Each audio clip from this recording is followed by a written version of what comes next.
Chukat, alors extraordinaire paracha, qui nous apprend le secret de la purification de la mort. On prenait une vache rousse, on la brûlait, on prenait les cendres, on la mettait dans de l'eau pure, de l'eau qui venait d'une source vivante, et après avec cette eau mélangée des cendres de la vache rousse, rouge en vérité, on aspergeait celui qui avait touché un mort, ou qui était impurifié avec la mort, et il devenait pur, et celui qui faisait ça devenait impur. Bon, ça, ce système, on en a parlé dans la paracha, pourquoi est-ce que celui qui rend pur devient impur. Mais on va se focaliser sur l'Haftara. Et avant l'Haftara, on va un peu juste revenir sur les principes fondamentaux de la vache rouge pour comprendre l'Haftara. C'est d'abord une chose tout à fait extraordinaire, parce que le rouge, dans la Torah, c'est toujours de la couleur du din, de la rigueur, de la mort, du feu. En plus, on brûle, on prend cette vache rousse, on la brûle, on la met dans le feu. Les cendres, c'est toujours aussi le din. Les cendres, rien ne peut naître des cendres. Les cendres, c'est quelque chose qui est mort. Pire que ça, la vie, c'est toujours ce qui est lié. Or, les cendres, c'est des petites unités. Quand vous regardez avec un microscope des cendres, il n'y a pas une chose qui est liée à l'autre. C'est du sec. C'est tout ce qui est la notion de rigueur, de digne, de loi radicale, de ce qu'on appelle dans la Torah toute la notion de gvoura, de digne, et qui est donc la notion de mort. Donc la mort va purifier la mort. La mort va vaincre la mort. Alors c'est vrai qu'on met tous ces éléments, on les met dans de l'eau vivante, et cette eau vivante va mélanger des cendres de la vache rousse, vont purifier. Alors il faut bien comprendre une chose très importante. Ce qui rend impur dans la mort, c'est le fait que cette mort est détachée de la vie.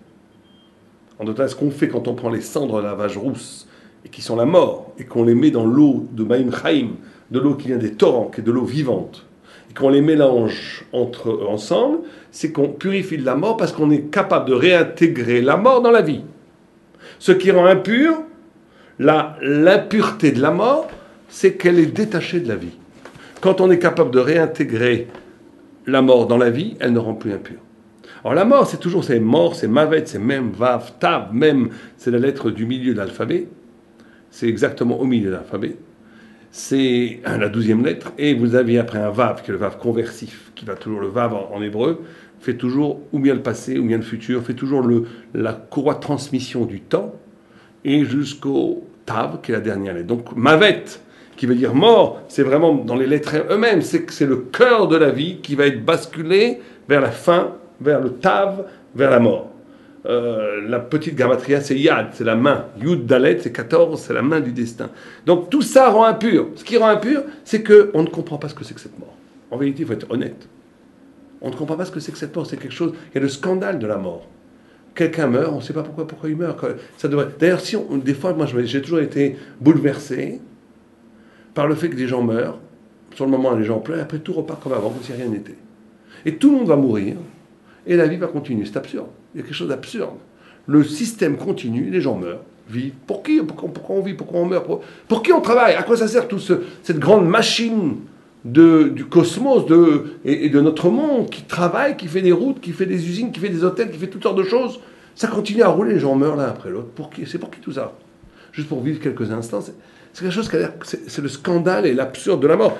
Il y a des fois, on pourrait se poser comment tout devrait s'arrêter. Quand un sadique meurt, on devrait arrêter tout. Ça vaut plus le coup de vivre. Non, ça continue. Il faut que ça continue d'ailleurs. Mais c'est quand même extraordinaire de voir que les gens meurent et ça continue. C'est-à-dire qu'il y a quelque chose. La vie est entourée de néant. La mort, on ne sait pas ce que c'est. Et on ne veut pas savoir ce que c'est.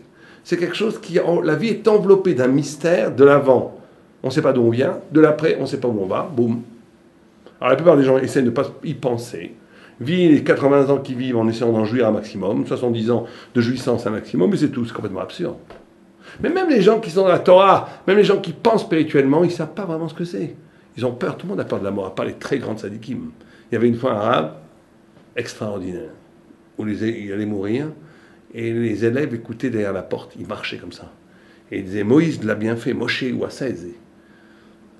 Il disait comme ça, Moïse l'a fait, je dois réussir à le faire. Qu'est-ce qu'il était en train de se dire? Je ne veux pas mourir dans la peur. C'était un grand rave, hein. Il avait besoin quand même de travailler sur lui-même, de dire, si Moïse a réussi à mourir face à la mort, sans aucun frisson, sans aucune peur, en plein sourire, en pleine lumière, moi aussi je vais essayer d'être face à la mort, de ne pas mourir. Or c'est cette non-peur de la mort, c'est cette intégration de la notion de la mort dans sa conscience qui purifie de l'impureté de la mort. Alors on va essayer de comprendre. Ça veut dire quoi intégrer la mort dans la vie? D'abord, c'est l'intégrer dans sa conscience. D'abord, prendre conscience d'une vie qui est temporelle. C'est-à-dire qu'on a un début, un M et un Tav, comme la Mavet a dit. Un début, un milieu, une fin. Donc la temporalité de la vie te donne aussi de l'intensité de la vie. Tu sais que tu as un certain moment à vivre, profite. Profite pas pour jouir comme un animal, profite pour bâtir, pour donner un sens à ta vie. Or ce sens, c'est le deuxième niveau, ce sens, la conscience de la mort et la conscience de la liberté que j'ai par rapport à elle, puisque je sais que je vais mourir, me donne en vérité une dimension immortelle. Parce qu'en vérité, je ne suis plus conditionné. Dès que je comprends que je vais mourir, je comprends que l'essentiel, il n'est pas dans le temps. Il n'est pas dans la matière. Il n'est pas dans le temps qui m'est imparti, mais dans ce que je vais mettre dans ce temps. Et je peux mettre dans ce temps la notion qui s'appelle des instants d'éternité, des actes, des pensées, des paroles qui vont être si fortes qu'elles seront éternelles, qu'elles seront la trace de ce que je suis éternellement. C'est ça une mitzvah d'ailleurs. C'est ça le limud Torah. Le limud Torah et une mitzvah, c'est d'être capable de générer, de produire un acte qui est si fort au niveau de la vérité qu'il ne peut pas être détruit par la mort. Parce qu'il a un sens qui excède le temps, qui excède la chair, qui excède la vie, qui est la vérité en soi. Et bien entendu, d'un point de vue purement pratique, ça va, la troisième chose, c'est que la conscience de la mort, elle va gommer tout ce qui est superflu. Si quelqu'un réfléchissait un tout petit peu, une fois j'avais dit ça à un grand businessman, je lui ai dit, t'es pas un bon businessman. Il me dit pourquoi? Je lui ai dit, je te propose 10 millions d'euros, 10 millions d'euros, le gars il pèse 100 millions d'euros à peu près, je te propose 10 millions d'euros, une nuit d'hôtel. Une super nuit d'hôtel. C'est un hôtel génial, 5 étoiles, 6 étoiles, 7 étoiles, 8 étoiles, 10 étoiles. Il me dit, mais ça va pas la tête.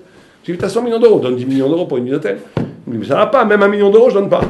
Attends, je te parle d'un hôtel avec piscine dans la chambre privée, tout ce que tu veux, sublime. Il me dit, ça va pas, ça vaut même pas maximum 10 000 euros. Et puis je lui ai dit, alors tu fais exactement la même chose. Quand tu passes ta vie à faire de l'argent, alors que la vie c'est combien? Pourquoi tu ne veux pas payer 10 millions d'euros pour une nuit d'hôtel? Parce que c'est trop d'argent pour trop peu de temps. Une nuit, ça vaut pas le coup, même la plus belle des nuits. 10 millions d'euros, ça vaut pas le coup. Et tu as raison. Mais c'est pareil pour la vie ici. La vie ici, c'est 70 ans, 80 ans. 100 ans, je te les donne. Après la mort, c'est combien? Des milliards d'années. Donc c'est même pas une nuit d'hôtel. Une nuit d'hôtel, c'est encore, si on, je sais pas, il faudrait faire le calcul, 70 ans, c'est 70 fois 365, on arrive à un millième, à un 10 millième, c'est rien du tout. Là, je vous parle d'un milliard, d'infinité de jours. Et tu passes ton temps pour payer ces 70 ans, c'est ridicule. Investis du temps pour la Torah. C'est ça que la mort donne. La mort va gommer le superflu, elle va te ramener à l'essentiel. Or, quand tu vas arriver à cet essentiel, quand tu vas arriver à la vérité, tu vas être purifié. Tu vas être purifié de la mort. Dès que la mort est une notion qui s'intègre dans la vie, ça va faire que la vie, la mort elle-même va être fructueuse. D'ailleurs, vous savez que dans la paracha, il y a quelque chose d'incroyable, puisqu'à un moment donné, Afar, Efer, Afar, c'est de la terre, et Efer, c'est de la cendre. Or, la Torah, elle confond les deux. À un moment donné, elle écrit Efer, c'est un Ain, l'autre avec un Aleph. À un moment donné, la Torah, elle confond les deux. C'est extraordinaire, c'est une faute d'orthographe dans la Torah. Cette faute d'orthographe, bien entendu, n'en est pas une. Elle vient t'enseigner qu'à un moment donné, la cendre va devenir terre. La mort! La terre, c'est ce qui est fertile, ce qui donne la vie. Sans la terre, on meurt tous, on a besoin des fruits, on a besoin de la terre pour vivre. La terre produit la nourriture terrestre. Et bien, quand les cendres deviennent terre, c'est quand la mort devient vie. La mort devient vie, c'est quand tu as intégré la mort comme un des éléments fondamentaux dans l'exercice de cette spiritualité. C'est ça qui est absolument nécessaire à faire. Quand tu n'as plus la peur de la mort, tu es purifié de la mort, tu es un immortel. Donc dans la Haftarah, on voit, à première vue, aucun rapport. Puisqu'il y a Iftar à Giladi, qui était un grand guerrier, qui avait été au début éjecté par ses frères, parce qu'il était d'une mère prostituée. Zona, mais c'était pas une Zona, c'était une étrangère, etc., etc. Après, comme c'est un grand guerrier, le peuple a été le voir, ils en ont fait leur chef. Au début, il refuse, vous m'avez rejeté, il dit d'accord, j'accepte, et après il fait la guerre, il a une victoire extraordinaire. Mais avant cette victoire, il fait un vœu. Et il dit à Hachem, si tu me donnes la victoire contre ces nations qui veulent nous détruire, la première créature qui sortira de ma maison, je l'offrirai en holocauste. Et il fait une victoire fulgurante, il détruit les ennemis d'Israël. Et quand il revient, la première créature qui sort de sa maison, entourée de copines avec des tambourins et des fleurs, c'est sa fille. Et donc là, il déchire ses vêtements et il dit, je vais être obligé d'offrir ma fille en holocauste. Alors c'est une marloquette s'il a véritablement offert sa fille en holocauste, parce que d'après la halakha, c'est absolument interdit de tuer, d'offrir des sacrifices humains. Certains disent qu'elle a été simplement mise en quarantaine pour toute sa vie, qu'elle n'avait pas le droit de se marier, qu'elle était dans une chambre. Certains disent qu'elle a vraiment été tuée, qu'il ne savait pas qu'il n'a pas eu la l'humilité d'aller demander au prophète de son époque de lui faire une Atarat Nedarim. On aurait pu les sages ont le pouvoir de désamorcer un vœu. Bon, mais quel rapport est-ce qu'on vient de dire? Quel rapport entre la Haftara et la paracha? Alors bien sûr qu'il y a un rapport évident au niveau du Pshat, c'est que dans la paracha aussi, après on parle des guerres contre Édom, contre ces nations qui ne voulaient pas nous laisser passer. Il y a exactement la même histoire ici. Ils nous réclamaient des territoires, et donc il y a toute cette notion de guerre. Mais plus profondément, quel est le lien? Le lien est très simple. On a dit que toute la paracha de Chukat, c'est essayer d'unifier la mort et la vie. C'est-à-dire la notion de double kappa. Le vrai tzaddik, c'est pas Olam Haba, Olam Hazé. C'est pas le monde futur, le monde ici. C'est que le vrai tzaddik, il vit le Olam Haba ici. Il vit l'éternité ici. Vivre un Shabbat, si on le vit véritablement ce Shabbat, c'est vivre l'éternité dans ce bas monde. Être capable de vivre, de donner une dimension d'éternité à la chair qui est fragile, qui est mortelle, et être capable de donner à l'éternité une dimension charnelle. C'est ça, vivre comme dans la Torah.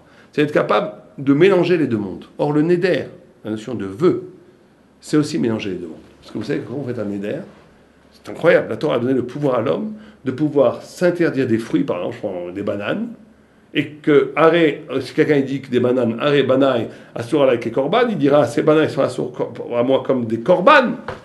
Et bien cet homme-là, s'il mange des bananes, c'est comme s'il mangeait du cochon.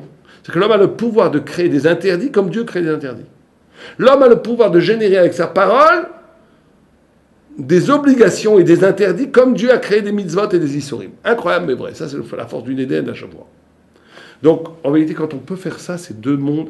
C'est la capacité, à partir de moi-même, de générer un système spirituel, ou bien le contraire, de prendre la spiritualité et de l'imposer à mon gré sur le monde. Donc c'est véritablement une harmonie entre le monde d'en haut et le monde d'en bas.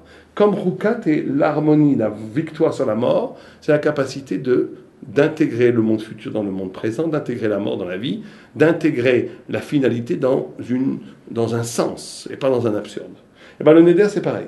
Simplement, la Haftara nous dit attention. C'est une puissance extraordinaire que le peuple juif a, le pouvoir de créer des néders. Alors même les goïms peuvent faire un néder pour des holocaustes, pour des holas, limités. Mais en tout cas, l'homme a ce pouvoir, parce que comme il est parole, et que la parole est créatrice, il a le pouvoir de créer des mondes, et créer des interdits, créer des mitzvot, créer des configurations spirituelles. On dit que ce pouvoir-là, c'est l'union entre le monde d'en haut et le monde d'en bas, l'union entre les dimensions de la vie et de la mort. Mais fais attention, à un moment, cette mort peut se renverser contre toi. Là, on nous met en garde, on nous dit, c'est pour ça que l'Agma dit tout le temps de faire très attention de ne pas prononcer trop de néder. Il ne faut pas trop jouer de cela. Parce que dès qu'on mélange les deux mondes, on est quelque chose qui nous échappe. Il y a quelque chose qui peut nous anéantir. Il y a la mort qui n'est jamais très loin. Il faut faire très très attention de manier cette puissance-là de l'union des deux mondes avec parcimonie, avec savoir, avec recul, avec une grande humilité et pas avec légèreté. Quand il a dit comme ça, sans faire attention, la première créature qui sortira, je te l'offrirai en holocauste. Alors il a réussi à impliquer, dans le vœu, il a essayé d'impliquer les forces supérieures d'en haut dans le monde d'en bas, ce qui lui a donné une puissance radicale qui a fait qu'il a pu vaincre des armées infiniment très très très puissantes. C'est vrai, mais il fallait faire très attention. Attention, là, tu mélanges deux mondes. Tu mélanges deux mondes, là, il n'y a plus de Rahmanout, il y a plus de... Tu perds le contrôle. Il ne fallait pas dire la première créature, il fallait dire le premier animal. Tu as mis en danger ta fille.